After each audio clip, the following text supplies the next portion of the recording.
Here's a great way to make a simple, self-watering planter to grow tomatoes. This tomato plant has been grown for 5 months on a large fabric wick. It was easy.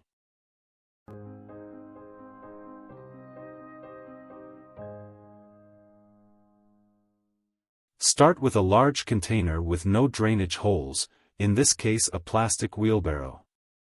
But other storage tubs work equally well. Use a large piece of water-absorbent fabric, the wick, and saturate it in the water in the reservoir. Towels, old and new, work fine. Cut a piece of styrofoam to float on the water and nearly fill the container. This is a raft. A kid's surfboard is an easy way to start.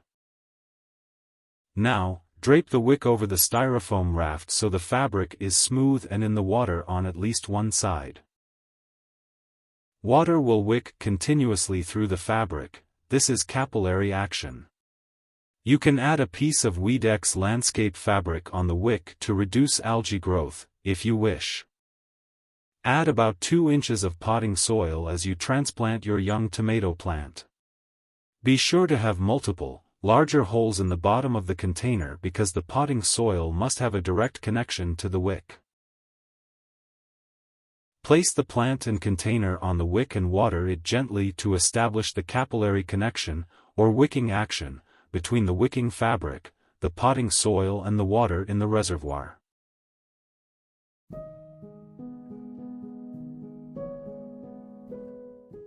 Add a 1/4 teaspoon of Osmocote after transplanting. Add a 1/4 teaspoon every 3 weeks, then every 2 weeks once fruit are visible.